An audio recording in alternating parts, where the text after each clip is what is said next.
Hola, ¿qué tal? Bienvenidos a una sesión más de la Escuela de Desarrollo Cristiano de la Iglesia Bíblica Torrefuerte. En este curso que nos ocupa hoy en día, que es el Evangelio de Mateo, el primero de los Evangelios del Nuevo Testamento, el primero de los Evangelios sinópticos, donde vale la pena recalcarlo, ¿no? Nos topamos con el Evangelio de un autor que trata de convencer a los judíos, nunca pierda esto de vista, ¿no? Que trata de convencer a los judíos que Jesús es el Cristo que han estado esperando, ¿no? Tenemos otros evangelios como el caso de Marcos, como el caso de Lucas, que son más bien evangelios dirigidos a los gentiles, ¿no? Donde podríamos decirlo así, el punto de convencimiento es un poco diferente, ¿no? Eh, Porque los gentiles no tenían la esperanza de un Mesías. Entonces vemos que la línea de estos evangelistas es un poquito diferente. Y Juan, cuyo evangelio trata de complementar los otros tres anteriores, ¿no? Mateo, le repito, lo que sí trata de hacer es convencer al pueblo judío que este es el Cristo que han estado esperando, y por eso es que es una constante ver la referencia a las profecías del Antiguo Testamento para justificar esta tesis, ¿no? Agradezco mucho nuevamente el que tome este curso, haya tomado la decisión de tener este curso. Yo le pediría que me acompañe ahí en su Biblia, que conforme vamos desarrollando esta clase usted pueda ir hojeando la Biblia y así a manera de panorama ir dando un recorrido visual por lo que vamos comentando, esperando y teniendo el propósito de que esto sea de edificación, de ministración, de bendición. No es nuestro pretendido en estos cursos el decirle lo que usted tiene que creer, ¿no? Dios nos libre de hacer algo así, no. Tratamos de dar una orientación, sobre todo con ciertos datos culturales, con ciertos datos que a veces se escapan a primera vista en una lectura, ¿no? Y que de repente es interesante el poder reflexionar en ellos. Pero aquí este curso no servirá, como muchos de los cursos que ofrecemos no van a servir si usted no busca a Dios, si usted no busca la iluminación del Espíritu Santo y no permite que Dios hable a su vida. Si no logra esto, si no se sucede esto, pues tengo que decirle, el curso no tiene propósito, ¿no? Por favor, no camine usted en la situación de, es que el hermano en la clase dijo esto, ¿no? No. Le pido encarecidamente que vaya usted a la palabra y que se acerque usted a Dios y que corrobore esto. Y por qué no, que Dios le dé algo más allá inclusive de lo que yo o cualquiera de nosotros como maestros de la Escuela de Desarrollo Cristiano pudiéramos comentar, ¿no? Si me permite, vamos a hacer una oración breve para poner este tiempo en manos de Dios y arrancamos. Amado Señor, te damos muchas gracias por tu palabra. En verdad, Dios, es un privilegio abrir tu palabra, el recorrer cada una de las líneas, de los renglones, de los párrafos, de los versículos, Señor, porque es como caminar hacia ti, Padre, es como correr hacia ti y conocerte cada vez más. Prepara nuestros corazones, Señor, sé tú ungiendo mis labios, Señor, mis palabras. Señor, que seas tú ministrando, Padre Dios, y que no sea mi corazón, mi carne hablando, Dios, sino que sea bajo tu dirección. Te lo suplico, Señor, encarecidamente en Cristo Jesús. Amén.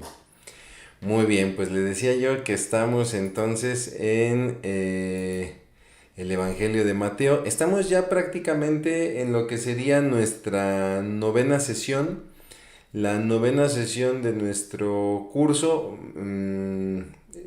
basado en este libro de Rafael Porrier y de Gabriel López, llamado Listos para el Rey. Por qué los autores proponen este título? Precisamente por la intención de Mateo, ¿no? Este es el rey que estábamos esperando, ¿no? Pero la pregunta ya no tiene razón de ser en el pasado, ¿no? Muchos de ellos ya hasta murieron, ¿no? La pregunta es para ti y para mí. ¿Estamos listos para el rey? ¿En verdad estamos listos para recibir a Cristo como lo que es? Como el Cristo, el Mesías y como el Hijo de Dios. Perdón. De hecho, los autores proponen como título de la novena sesión de su noveno capítulo de este libro, La presentación y el rechazo formal del Mesías. Esto quiere decir que para efectos de nuestra clase estudiaremos la llegada de Jesucristo a la ciudad de Jerusalén, ¿no? Y entonces ya se había presentado una situación de rechazo por parte de distintos líderes religiosos, pero había sucedido en regiones como Capernaum, en regiones de la Galilea, en algunas otras regiones de Judea, no precisamente en Jerusalén, inclusive ya se habían suscitado situaciones en Samaria, ¿no? Donde Jesús ministra a las personas, ministra a la gente, ¿no? Y muchos de ellos, sin Jesús declararlo abiertamente, muchos de ellos reconocen, este es el que estábamos esperando, ¿no? Algunos dudan y creo que eh, realizan la pregunta razonable, ¿eres tú el que había de venir? ¿No? Pero hay muchos que le rechazan, ¿no? Digamos que en la llegada a Jerusalén es donde ya se oficializa la presentación y el rechazo de Jesús como el Mesías, ¿no? Y de ahí la pregunta que nos hacen los autores en su libro, ¿estamos listos para el Rey? ¿En verdad estamos listos para aceptar a Jesús como el Salvador, el Cristo, el que nos ha de redimir y para aceptarle como Hijo de Dios? Y aprovecho en esta idea para rescatar nuestro repaso, ¿no? Veíamos en la octava sesión, la sesión pasada, que es precisamente esta la confesión que hace Pedro cuando Jesús pregunta, oigan, ¿quién dice la gente que soy, no? Bueno, pues algunos dicen que eres uno de los profetas que ha resucitado, ¿no? Bueno, la pregunta importante es ustedes en su corazón, ¿qué dicen? ¿Quién soy? ¿No? Y Pedro nos regala esta maravillosa declaración que Jesús establece, esto no viene de ti, no te lo enseñó ningún humano, porque esta revelación sobrepasa a nuestra humanidad. No, esto te lo reveló mi Padre y esta es la verdad, ¿no? Jesús es el Cristo, el Hijo del Dios viviente, ¿no? Y esta es la base para la iglesia.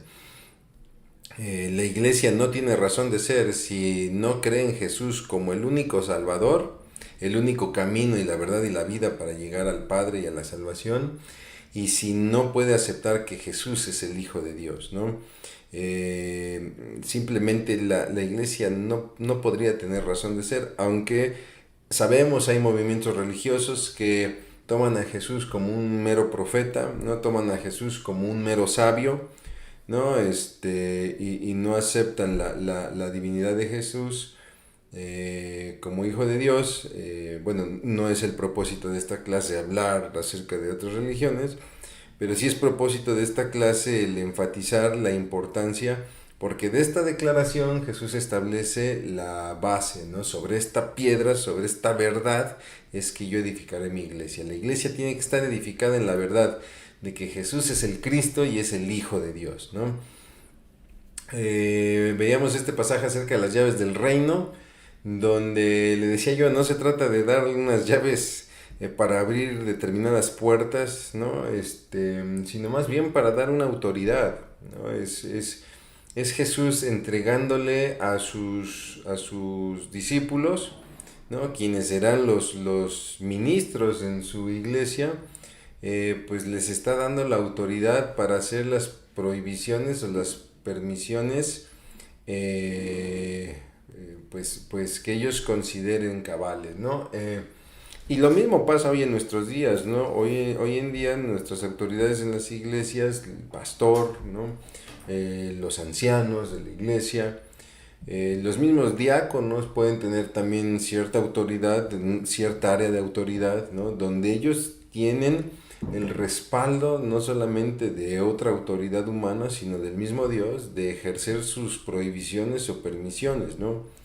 Que muchas veces a nosotros nos cuesta, no estamos de acuerdo, sí, pero ellos darán cuenta delante de Dios si es que estas prohibiciones o estas permisiones se salen del estándar de Dios. De repente escucho a mucha gente decir, es que estos pastores están mal porque están permitiendo situaciones que harán pecar a la iglesia, ¿no?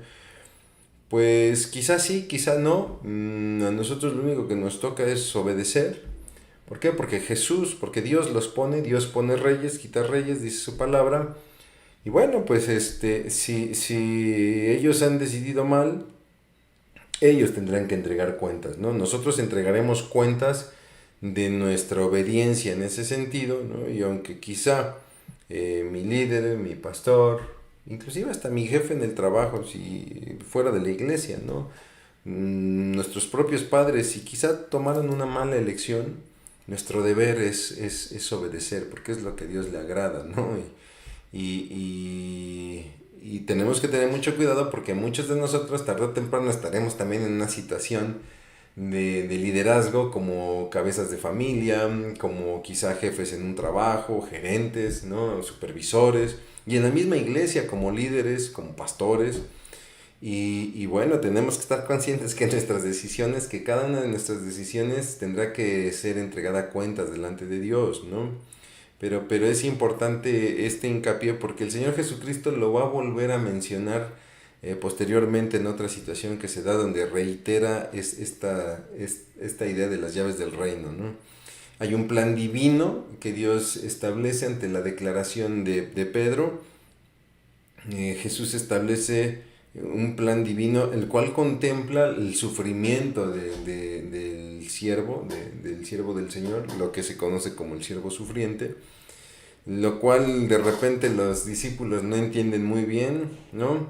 Pero Jesús mantiene firme este plan, ministra sobre este plan que consiste en el sacrificio del Hijo de Dios para tener la provisión de la vida eterna, ¿no?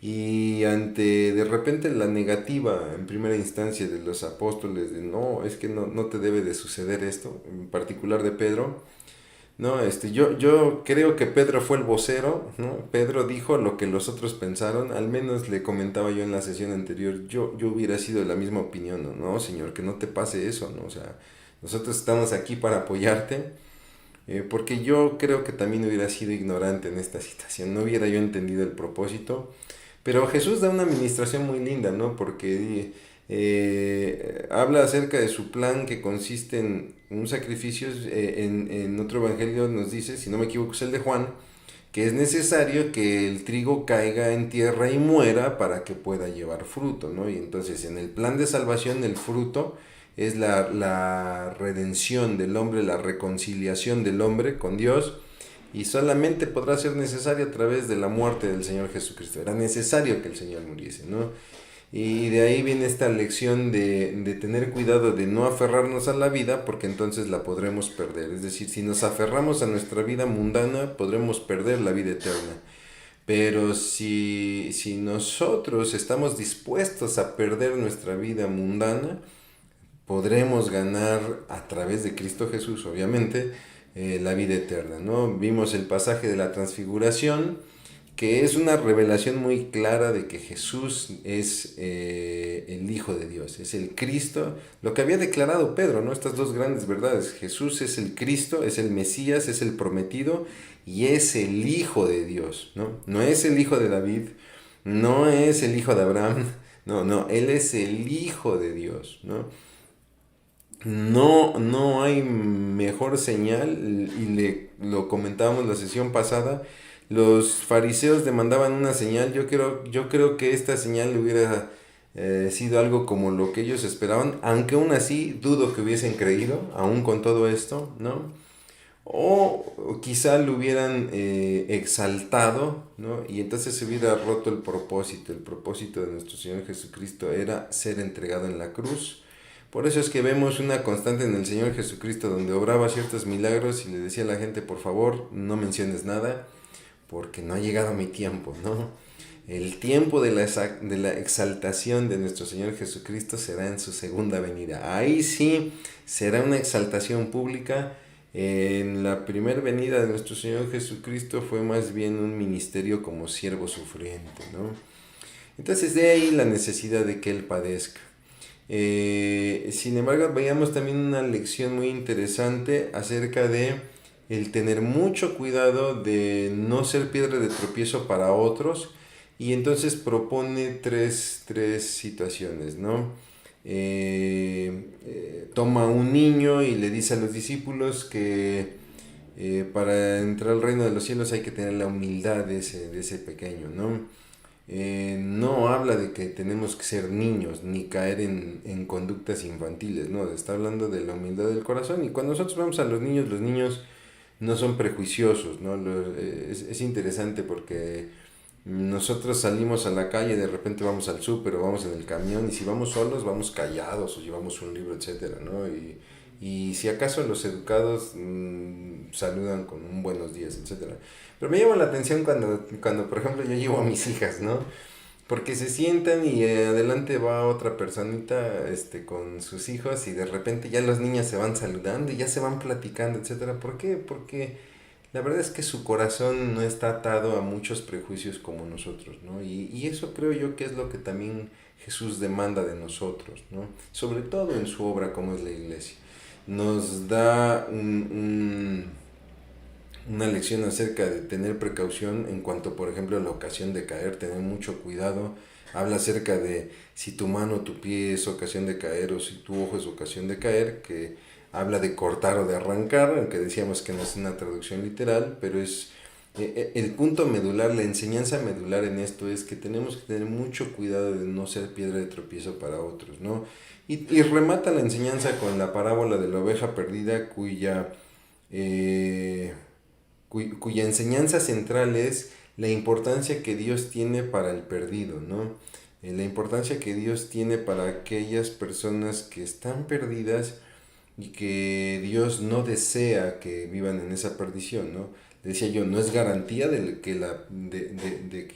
el hecho de que Dios quiera que no se pierdan, no es garantía que no se pierdan. Al final de cuentas, eh, es importante la voluntad y la decisión de las personas, ¿no?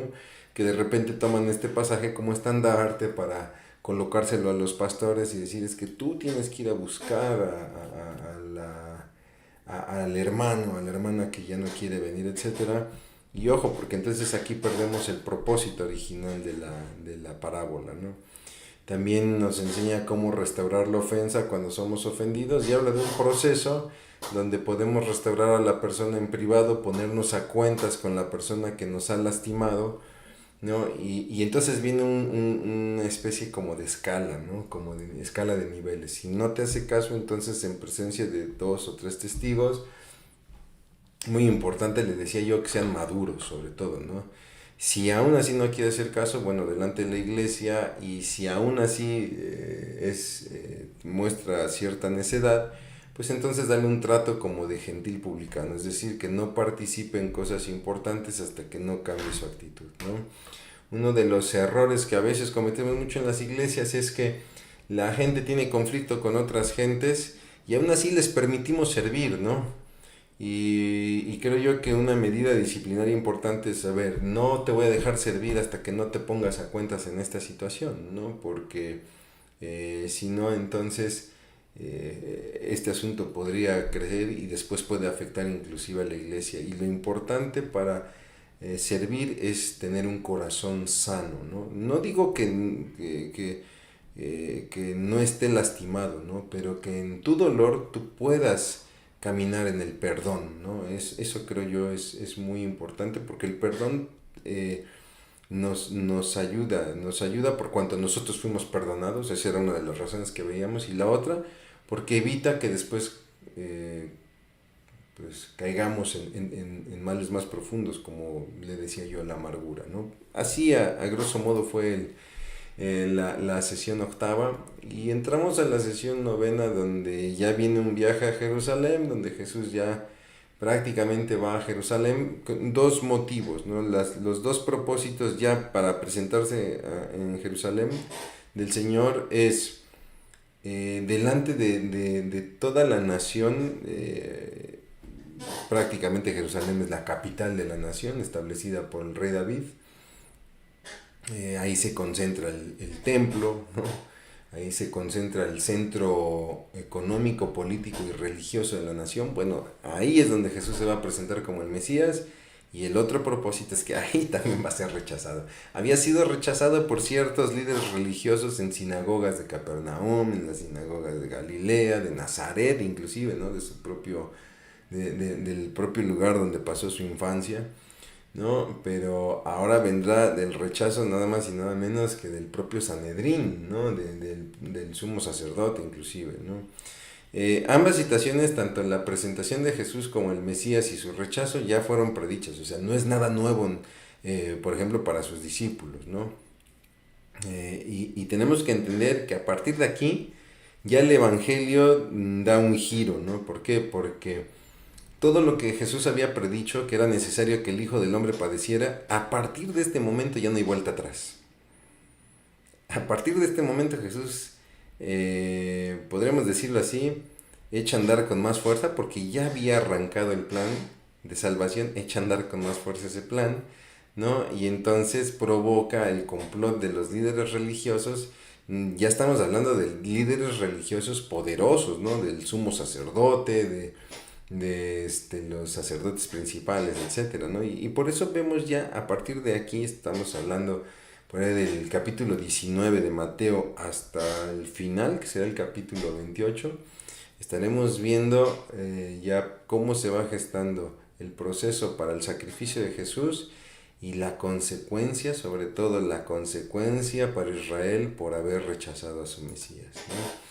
Y entonces arrancamos el capítulo 19, le decía yo, con una pregunta que le hacen a Jesucristo. Él va de camino a Judea, viene de Galilea, estamos hablando del norte, va a descender a Judea y en el camino le hacen una pregunta, ¿no? El propósito de la pregunta es meter controversia, ¿no? O sea, la respuesta que des es respuesta que te va a hacer quedar mal, ¿no? ¿Es lícito al hombre divorciarse? Existen dos escuelas, en los tiempos de Jesús existían dos escuelas principales en el judaísmo, ¿no? En la interpretación de las escrituras en las sinagogas. La escuela de Samai es una escuela de un corte muy estricto, muy radical, ¿no? Muy propia de los fariseos, donde la escuela de Samai decía solamente al hombre le es permitido divorciarse si es que sufrió infidelidad, ¿no? Que algo de referencia hay en la ley mosaica, ¿no? Mientras que la escuela Hillel es una escuela un poco más permisiva, muy propia de los saduceos, por ejemplo. Establecen, no, el hombre se puede divorciar desde el simple hecho de que su mujer no le cree satisfacción. Ojo, no estoy hablando solamente de una satisfacción sexual marital, ¿no? Estoy hablando de satisfacción inclusive en las relaciones humanas o personales, ¿no? Es decir, mi esposa pues siempre ya no me cayó bien, ¿no? Entonces pues voy a pedir mi carta de divorcio, ¿no? Pero ¿cuál es la trampa acá? Cuando yo le hago esta pregunta a Jesús, yo quiero que él caiga, ¿no? Porque tiene que optar por una de las dos escuelas, ¿no? Note el cambio, el campo, perdón, limitado de visión de los líderes religiosos, ¿no? Ellos solamente conocen estas dos realidades, ¿no? Y entonces piensan que Jesús va a tener que caer en una de estas dos. Lo más seguro, por lo que habían escuchado predicar de Jesús, lo más seguro es que se iba a decantar por la escuela de Samai, que es estricta. Y de esta manera entonces seguramente pondrían a Jesús en contra de Herodes. Porque fue por esta razón que Herodes mata a Juan el Bautista. Bueno, no lo mata, la razón de la muerte de Juan el Bautista es el capricho de una mujer, ¿no? Pero sí hay una razón por la cual Juan el Bautista es encarcelado por Herodes. Y es porque Juan el Bautista le dice que no es lícito tomar a otra mujer cuando él era casado, ¿no? Entonces viene un rechazo acerca del haber adulterado con otra mujer y ya no reconocer a su mujer, una especie de carta de divorcio. Y por eso Herodes encarcela a Juan, ¿no? Entonces, parece ser que quieren empujar a Jesús a lo mismo, ¿no? Seguramente se va a decantar por la escuela de Samai y ahí entonces lo podremos prender vinculándolo con Herodes, ¿no? Sin embargo, la respuesta del Señor es maravillosa porque lo primero que establece Jesús en su respuesta es que el divorcio no está dentro de los planes de Dios. Dios concibe el matrimonio, el hombre se llegará a su mujer y serán una carne, ¿no? Y en esta unión no hay contemplación para el divorcio. Lo que Dios unió no lo separa el hombre. Aclara, de hecho no lo aclara. Ellos preguntan, ¿y entonces por qué Moisés lo permitió? Y Jesús aclara, sí, es una permisión de Moisés por la debilidad de ustedes y la infidelidad de ustedes, ¿no? Y entonces Moisés, digamos, da la permisión del divorcio, sobre todo para la protección de la mujer, ¿no? Que era vista muchas veces como objeto, ¿no? Y entonces era precisamente objeto de abusos, ¿no? Pero Jesús los confronta diciendo, ustedes llevaron esta situación del divorcio, que originalmente fue la protección, su propósito era proteger a la mujer, ustedes lo llevaron a una excusa para divorciarse y poder ustedes ejercer su libertinaje, ¿no? Entonces los que están ahí presentes, y sobre todo los discípulos, dicen, oye Señor, pues entonces es mejor no casarse, ¿no? Ahí Jesús establece, bueno, es mejor no casarse para el que de veras pueda vivir en esa condición, pero si no puedes vivir en esa condición, vas a estar pecando, ¿no? Pablo le llama, se me fue la palabra, disculpe, el don de continencia, ¿no? Si tú puedes tener el don de continencia y efectivamente puedes soportar tus apetitos sexuales, digámoslo como es, puedes soportar tus apetitos sexuales sin la necesidad de una pareja, sin tener relaciones, tienes don de continencia, adelante, ¿no? Pero si no, ojo, porque dice Pablo, más vale casarse que quemarse, ¿no? Y no sería correcto que después estés teniendo una vida promiscua o adúltera, ¿no? Entonces, nuevamente ahí Jesús vuelve a reconocer la naturaleza del matrimonio, la cual Dios concibió desde el inicio para permanecer. Nunca Dios concibió, Dios el Padre nunca concibió el matrimonio con una opción B que contemple la separación, ¿no? Mi hermano, mi hermana, el matrimonio no es un producto de aparador, ¿no? No es de que si me gustó me la quedo y si no la devuelvo, ¿no? Y ese era el problema que se estaba enfrentando. Entonces dice la palabra que unos padres llevan a sus hijos, ¿no? Se los llevan a Jesús, quizá el propósito, de hecho no es quizá, lo dice la palabra, lo dice la traducción, la nueva traducción viviente, es para que ponga sus manos sobre ellos y ore por ellos, ¿no? Obviamente esto causa molestia en los discípulos porque ellos lo consideran como una interrupción, ¿no? O sea, "Ay, tenemos cosas importantes que hacer y tú traes a tus chamacos, ¿no?". Pero Jesús ve una buena oportunidad aquí para dar una instrucción a sus discípulos. ¿Cuál es esa instrucción, no? Por favor, no impidan, sobre todo en sus prejuicios, no impidan a las personas acercarse al reino, ¿no? En especial si tienen un corazón como el niño, ¿no?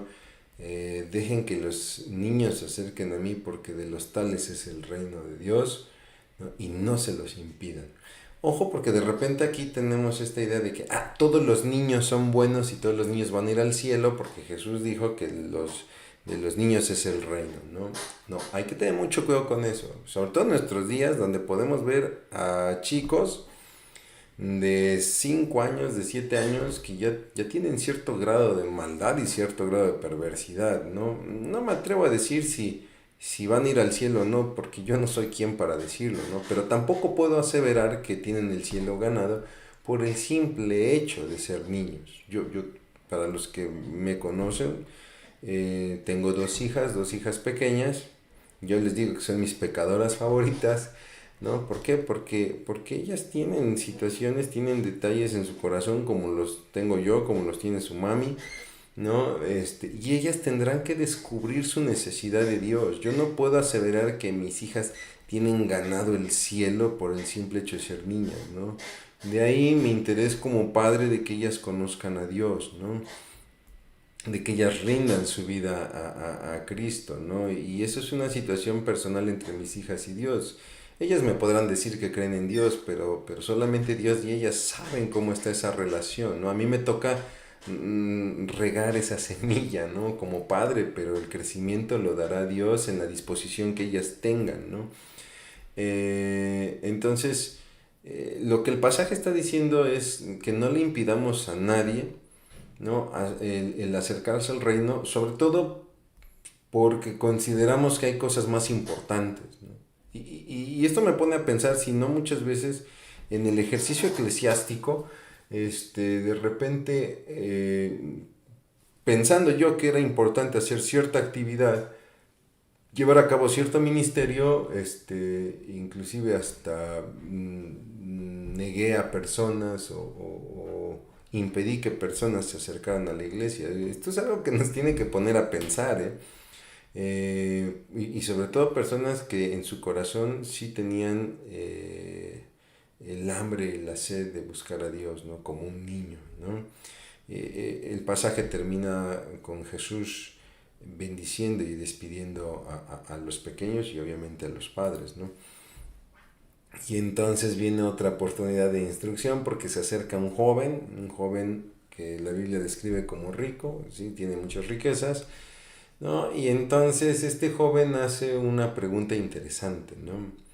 ¿Qué buena acción tengo que hacer para recibir la vida eterna? Eh, Creo yo, de repente mucha gente condena al muchacho por la pregunta. Seamos sinceros, todos nos hemos hecho alguna vez esa pregunta, ¿no?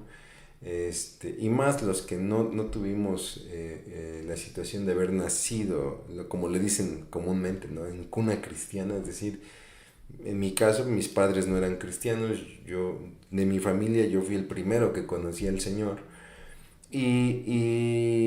Crecemos bajo la idea del esfuerzo propio, ¿no? Yo voy a ir al cielo si me porto bien. Y entonces la pregunta que me hago es, ¿qué tengo que hacer, no? Yo sé que tengo que hacer buenas obras para ir al cielo. ¿Cuáles son esas buenas obras, no? Entonces, a mí en lo personal no me ofende la pregunta del muchacho, ¿no? Pero sí es preocupante la intención del corazón, que Jesús inmediatamente detecta. Es lo maravilloso de leer los evangelios y ver la sabiduría, pero no solamente la perspicacia y la sabiduría de Jesús al conocer los corazones, ¿no? Sino la manera tan sabia y tan amorosa de tratar las situaciones. Jesús se da cuenta que la pregunta tiene un doble filo, es una pregunta de autojustificación, ¿no? Le decía yo crecí bajo una religión que nos enseñaba que la salvación venía por buenas obras y yo muchas veces sinceramente pregunté, ¿y entonces qué tengo que hacer? Yo quiero el cielo. ¿Cuáles son esas buenas obras, no?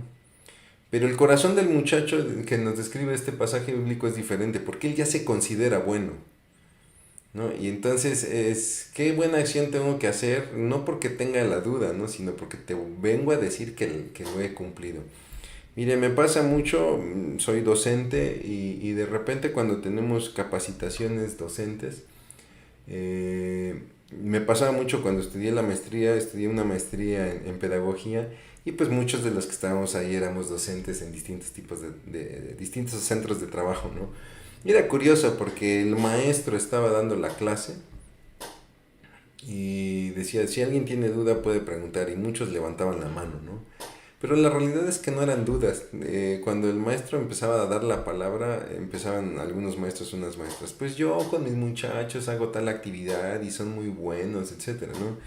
Y pues yo muy respetuosamente los escuchaba y no podía dejar mi corazón carnal de pensar, bueno, de entrada el comentario ni siquiera tiene que ver con el tema que estábamos estudiando. Número dos, no es una duda, no era una pregunta sobre el tema, más bien es una situación de presunción, ¿no? Está presumiendo lo que hace y bueno, digo, si lo hace y le resulta que bueno, ¿no? Pero obviamente pues está descontextualizado el momento, ¿no? Pero haga de cuenta que es esta situación similar, ¿no? Donde llega el muchacho y le dice, Señor, ¿qué buena acción tengo que hacer? Porque déjenme decirles que yo soy bueno. Hermano, ¿no crees que estás especulando en esto? Es que recuerden que más adelante le dice el joven a Jesús, yo he cumplido toda la ley a cabalidad. Y ojo, a cabalidad dice una versión, si no me equivoco, en la Reina Valera, la 9. A cabalidad quiere decir que completa. Mi hermano, mi hermana, nadie puede cumplir la ley por completo, ¿no? De hecho, cuando Jesús dice, yo no he venido a abrogar la ley, sino a cumplirla, hacerla más efectiva, hacerla efectiva en mí, la idea es porque ustedes no han podido, ¿no? Y yo esperaría que Jesús lo confronte igual, ¿no? Que Jesús le hubiese dicho, no, discúlpame, estás equivocado, no puedes cumplir la ley cabalmente, ¿no? Porque te falta X, Y, Z, ¿no? Jesús no hace eso, Jesús hace algo muy interesante porque entonces él le muestra al joven que el énfasis está equivocado, porque el énfasis del reino de los cielos, de la vida eterna en el joven está centrado en sí mismo. Y mi hermano, mi hermana, las buenas obras no son producidas por nosotros mismos. ¿Ok? El bien se encuentra en Dios, no en nosotros. De hecho, si tú eres cristiano, si tú que me estás escuchando eres cristiano, eres cristiana, debemos entender tú y yo, me incluyo, debemos entender que estamos en el cristianismo porque no somos buenos. Y aunque para muchas personas nos dicen, ay, es que tú eres cristiano y eres bueno porque no tomas, no fumas, no vas a fiestas, etcétera. A ver, no se trata de eso, porque yo puedo no tomar, no fumar y no ir a fiestas y ser un cretino, discúlpeme usted la expresión, ¿no? Ser un patán, ¿no? No, esto no tiene que ver con eso. De hecho, creo yo, muchos llegamos al cristianismo porque descubrimos nuestra realidad. Aquello que pensábamos que estaba correcto, nos dimos cuenta que no solamente era ofensivo, sino hasta lastimero, ¿no? Éramos personas muy bajas, que no solamente ofendíamos, sino que lastimábamos, ¿no? Y entendemos nuestra necesidad de Dios, porque solamente en Dios es que hemos podido encontrar el bien. Y si hoy en día logramos desarrollar buenos sentimientos para con el prójimo, es simplemente gracias a Dios. Y eso es lo que Jesús detecta en este joven, ¿no? Entonces Jesús hace hincapié en la obediencia, ¿no? Bueno, pues si quieres saber qué cosas buenas tienes que hacer, pues obedece la ley, ¿no? Y el joven, en este ánimo de querer darse a notar, ¿no? ¿Y qué tengo que obedecer? ¿Qué mandatos tengo que obedecer, no? Es como les repito, estar en el aula, ¿no? Y de repente un chico levanta la mano. Yo tengo una pregunta y no es pregunta, ¿no? Oiga maestro, ¿cuáles son las capitales de los estados de la República, ¿no? Y el maestro se endereza y le dice a la clase, a ver, ¿alguien me puede ayudar con las capitales de los estados? Y el mismo chico empieza, ¿no? Ah, bueno, pues Tlaxcala, ¿no? Veracruz, Jalapa, ¿no? Tabasco, Villahermosa y así, ¿no? Discúlpame, no me sé yo las capitales de los estados. Pero la primera reacción que yo tendría como docente, pues no eras tú el de la duda. O sea, me queda claro que levantaste la mano y disfrazaste tu orgullo a través de una pregunta, ¿no? Es lo que está haciendo este muchacho, ¿no? Entonces Jesús le dice, bueno, pues si quieres saber cuáles son los mandamientos, le enlista una serie de mandamientos y entonces el joven es cuando dice, yo los he cumplido a cabalidad, ¿no? Sin embargo, algo que hace Jesús que es especialista, digo, nos da risa cuando lo vemos que lo hace con otros, pero cuando lo hace con nosotros en verdad duele, cuando Jesús pone el dedo en la llaga. Y entonces Jesús le hace ver a este muchacho que ha perdido la brújula en cuanto a la obediencia. Porque si bien es cierto, quizá este muchacho no había matado a alguien, no había robado, perdió la esencia de la ley. Y la esencia de la ley, mi hermano, no es el no matar o el no robar o el no codiciar, ¿no? La esencia, toda la ley que vemos ahí en Éxodo 20 se resume en dos cosas, amar a Dios y amar al prójimo. Entonces yo no puedo decir que soy bueno, mi hermano, hoy yo soy bueno porque en lo que va del día no he matado a nadie, no le he robado a nadie, no he deseado la mujer de mi prójimo o qué sé yo, ¿no? A ver, espérate, es que no se trata de no matar, no robar, se trata de amar. Yo por amor no mato a las personas. Ay, mira, amigo, Gracias por hacernos el favor de no matarnos. Esperen, es que ahí es donde entra el factor Jesús en la ecuación, porque Jesús lleva esto más allá. ¿Habéis oído que la ley dice no matarás? De cierto os digo que cualquiera que maldice a su hermano es culpado de asesino. Entonces yo te puedo decir, pues hasta ahorita no he asesinado a nadie, ¿no? Pero resulta que en la mañana me enojé con alguien y le dije dos que tres cosas, ¿no? Ya tengo un problema ahí. Y entonces, cuando Jesús toca el tema de la riqueza, dice, joven, ok, pues vende todo lo que tienes, dalo a los pobres y sígueme, ¿no? Jamás Jesús le dice, dámelo a mí, ¿no? Jesús no maneja esta situación para obtener una ganancia, ¿no? Vende todo lo que tienes, dáselo a los pobres y sígueme. Y entonces pone el dedo en la llaga. ¿Por qué? Porque el muchacho dice la palabra que se va muy triste, ¿no? Él no puede hacer eso, se da cuenta que no puede hacer eso. Y entonces Jesús lo confronta porque el reino de los cielos, el reino de Dios tiene un valor. La vida eterna tiene un valor. Y nada en este mundo iguala ese valor. Y muchas veces nosotros nos aferramos a cosas de este mundo como si tuvieran más valor que la vida eterna. Y ahí es donde Jesús prendió los focos rojos en este muchacho, ¿no? De ahí viene la instrucción para los discípulos. Le decía yo, esta es una oportunidad de instrucción. Y entonces le enseñé a los discípulos que todo aquel que confía en riquezas, no solamente materiales, aquellos que confían en su preparación académica, aquellos que confían en su manera de hacer negocios, aquellos que confían en otras personas, es que yo conozco al abogado, yo conozco al diputado, inclusive hasta en situaciones, relaciones amorosas, ¿no? Es que yo sin ella no podría vivir. Cualquier persona que confía en este tipo de riquezas nunca va a poder confiar en Dios porque Dios demanda una confianza plena. De ahí que pues muchos preguntan entonces, Señor, ¿quién puede ser salvo? Es que ese es el punto, solo en Dios está la salvación. Viene la pregunta sobre las recompensas, ¿no? Pedro dice, oye, pues nosotros lo hemos dejado todo, ¿qué recibiremos? Y pareciera de buenas a primeras, pareciera una pregunta ambiciosa. Ay, Pedro, ¿cómo preguntas eso, no? Pero creo yo que la pregunta es honesta, porque si lo vemos, mi hermano, mi hermana, en verdad ellos estaban teniendo su oficio, estaban desarrollando su oficio, Jesús pasa, les dice, venid a mí, venid en pos de mí, que yo os haré pescadores de hombres. Y dice que al instante dejaron las redes y le siguieron, ¿no? Y perdóneme, eso no es algo fácil, ¿no? Y entonces creo yo que la pregunta de Pedro no es ilógica, quizá fue imprudente, ¿no? Quizá lo pudo haber hecho en corto con el Señor, pero bueno, ahí está y queda registrada para una enseñanza, ¿no? Porque el Señor establece, no, ustedes por haber tomado su decisión por mí, ustedes van a tener una recompensa, ¿no? Pero ojo, no es por lo que ustedes sacrificaron.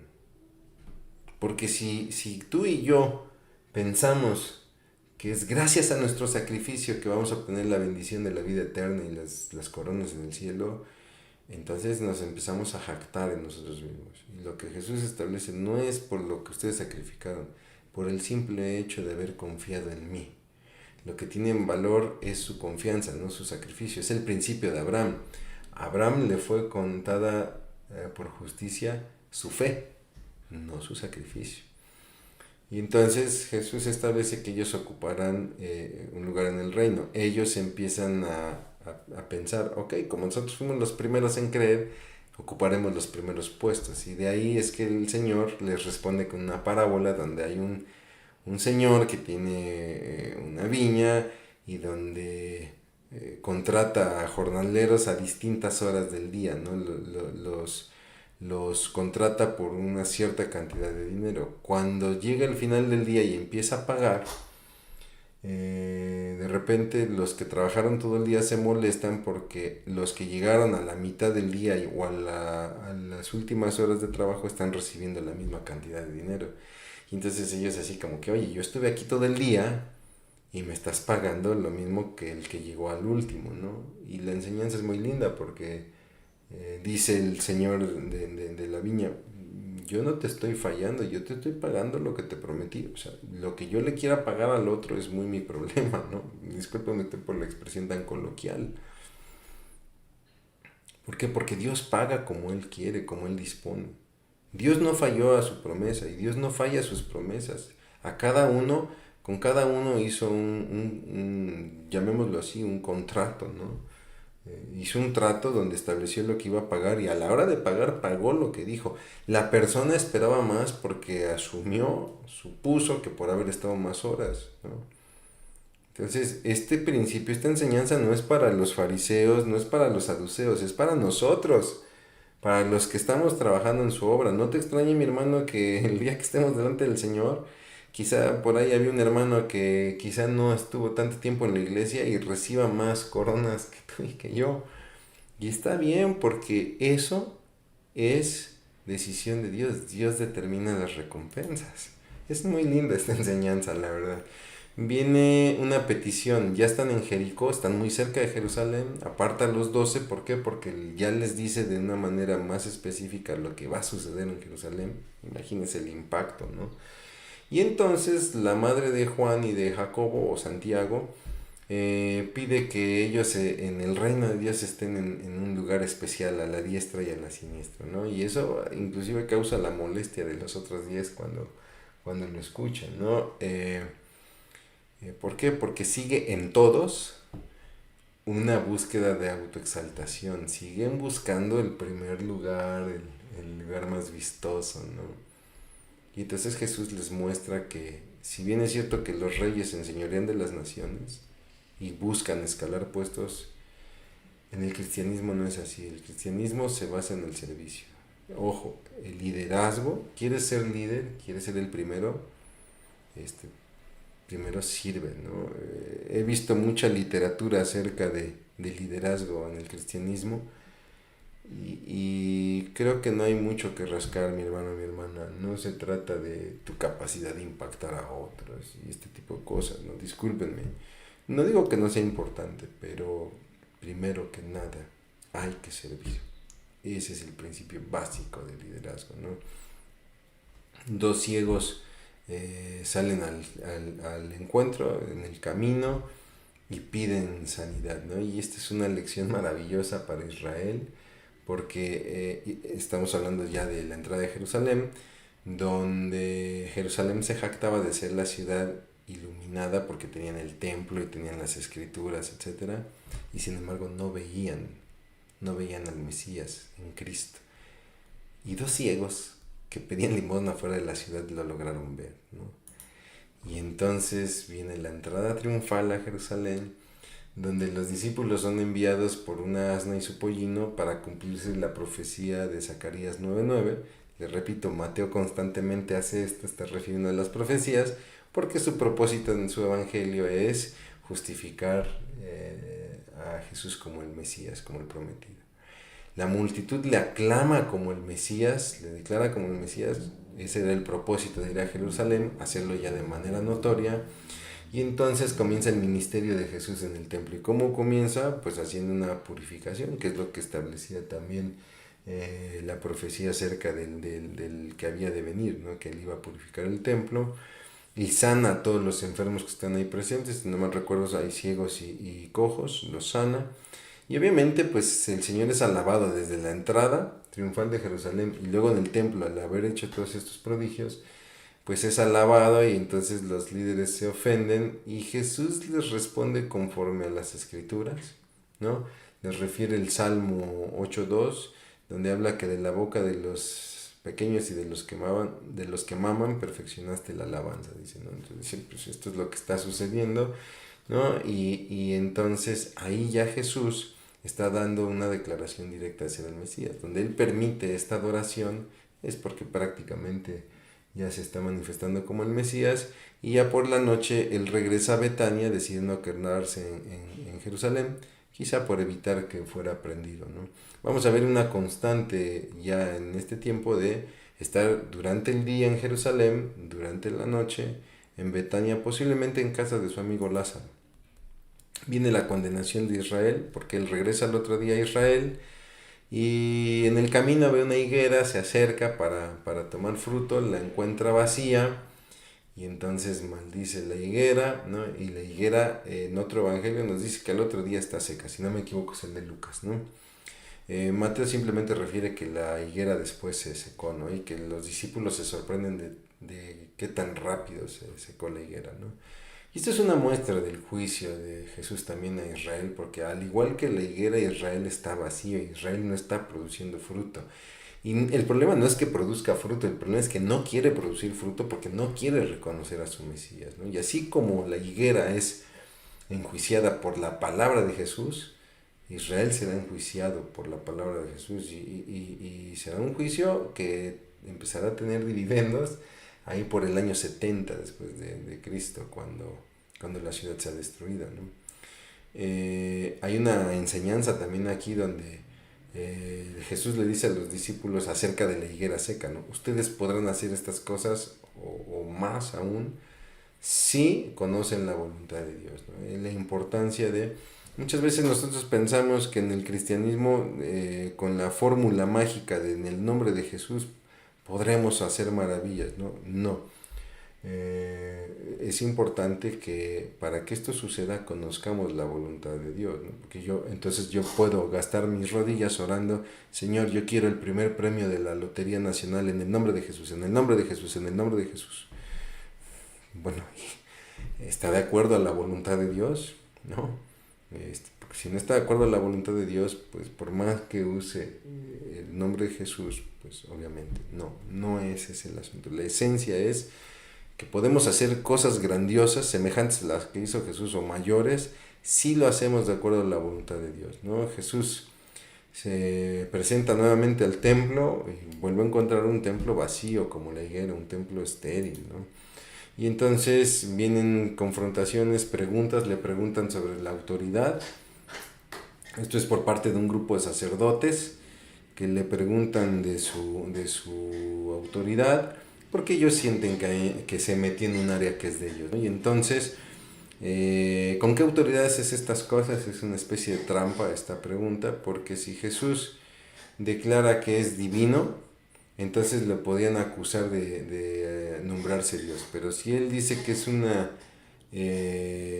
sujeción, una autoridad humana, bueno, pues nosotros somos los nombrados, te tienes que sujetar a nosotros. La respuesta de Jesús es maravillosa, porque dice, bueno, primero ustedes respondan una cosa, la autoridad de Juan es de Dios o del hombre, ¿no? Y obviamente también es una trampa, ¿por qué? Porque si responden que es de Dios, la pregunta es entonces ¿por qué no le creyeron, no? Y si responden, no, su autoridad era del hombre, pues echaban al pueblo encima porque Juan era estimado como un gran profeta, ¿no?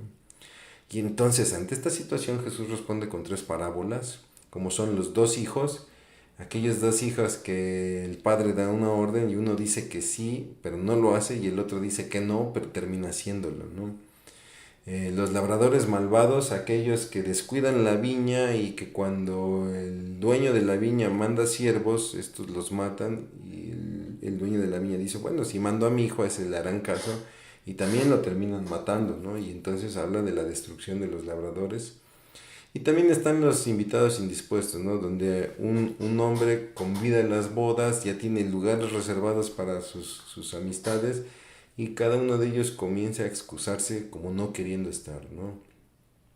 Y entonces la determinación del hombre es, ok, yo tenía estos lugares previstos para estos invitados, no abran las puertas y que llegue quien tenga corazón por llegar, ¿no? Estas 3 parábolas ilustran el corazón de los líderes, no obedecen, no cuidan la viña, ponen pretextos y prioridades para no ocupar el lugar que estaba reservado. Y les repito, de hecho la parábola de los labradores malvados habla de la destrucción de los líderes que tendrá cumplimiento ya desde el año 70, ¿no? Vienen preguntas sobre el impuesto y la resurrección. Por un lado, los líderes junto con los herodianos se juntan para preguntarle a Cristo si es lícito dar impuesto a César o a Dios, ¿no? Y entonces, bueno, pues sabemos que la respuesta de Jesús, ¿no? Hay que darle el pago, hay que devolverle a cada quien lo que le pertenece, porque en realidad El dinero pues era de César, ¿no? Y las cosas de Dios son de Dios. Lo que hacemos nosotros es devolverle a cada quien lo suyo. Pero ojo, no usen la lealtad de Dios como una excusa, esa es la respuesta. Se junta un grupo de saduceos con esta situación de un hombre que tiene una esposa y muere, y entonces de acuerdo a la ley de Moisés tiene que tomar por esposo al hermano, y son 7 hermanos y los 7 se mueren, ¿no? Y entonces viene la pregunta, en la resurrección, los saduceos no creen en la resurrección, según tú Jesús, ¿quién de ellos será su esposo? ¿No? ¿Por qué? Porque es un tema que no había tenido respuesta por años, ¿no? Entonces suponen que Jesús no lo va a poder contestar, pero Jesús responde primero haciéndoles ver un error de interpretación, porque dice que ahí en la resurrección nadie se dará en casamiento, ¿no? Y con esto establece que la resurrección es real, es decir, han oído a Dios hablar del Dios de Abraham, de Isaac y de Jacob, aun cuando ellos ya murieron. Dios no es Dios de muertos, sino de vivos, por lo tanto la resurrección es real. Los fariseos también se juntan para preguntar cuál es el mayor de los mandamientos, porque ellos habían tomado la ley de Moisés y habían establecido los 613 mandamientos, ¿no? Jesús resume simplemente en dos: amar a Dios y amar al prójimo, ¿no? Que esta idea ya había aparecido en el Pentateuco, ¿no? Entonces Jesús ratifica a ambos y establece eh, sobre todo la falta de amor, ¿no? de quienes preguntan, ¿no? Y entonces él les devuelve una pregunta: oigan, ¿y el hijo del Mesías, el Mesías de quién es hijo, no? Ellos responden: de David. Ok, si el Mesías es hijo de David, entonces ¿por qué dice David en uno de sus salmos: dijo el Señor a mi Señor? ¿No? Y ellos simplemente no pueden responder. ¿Por qué no pueden responder? Porque Jesús es la respuesta. Tú, tú eres el Mesías y eres el Hijo de Dios el Padre, ¿no? Es una declaración que ellos nunca iban a estar dispuestos a aceptar. Y entonces, ante esta reflexión a la cual ellos no pueden responder, pues ya dice la palabra que nadie se atreve a preguntar, ¿no? Para terminar, Jesús responde a sus adversarios no ante temas de la ley como ellos proponían, ¿no? Él les responde realmente a la actitud en el corazón que tenían frente a esos temas de ley. ¿Usted tiene problemas con temas o con actitudes? Cuando usted enfrenta un problema, sobre todo un problema en el cristianismo, ¿el problema tiene que ver con un tema en particular o es más bien su actitud? Es que en la iglesia las personas deberían de vestir así asado. ¿En verdad el tema es el vestido o es nuestro corazón respecto a eso, no? En la vida cristiana puede considerar algo más importante que impida que otros se acerquen a Jesús o que a usted mismo le impida confiar en Jesús. Es muy importante, hay que hacerse este examen, por favor. ¿Y de qué manera usted busca las respuestas a las preguntas en su vida espiritual? Lo decíamos en sesiones anteriores. No se trata de no hacer preguntas, se trata de hacer las preguntas buscando las respuestas en los lugares correctos. Vamos a orar. Dios, te damos gracias por este día, gracias por esta sesión. Señor, te pedimos que seas tú con nosotros, Padre, en el estudio que llevamos de este Evangelio, trayendo más luz. Permite que mis hermanos puedan tener un mayor tiempo de reflexión, Señor, y puedan ahondar más en estas verdades. Te damos gracias por tu palabra nuevamente, en el nombre de Cristo Jesús. Amén. Pues agradezco muchísimo el que se haya conectado para esta sesión, el que esté usted tomando este curso. Les repito, siga con su lectura del Evangelio de Mateo, sígase apoyando con este curso que esperemos que sea de bendición y nos vemos para la sesión número 10. Que Dios le bendiga mucho.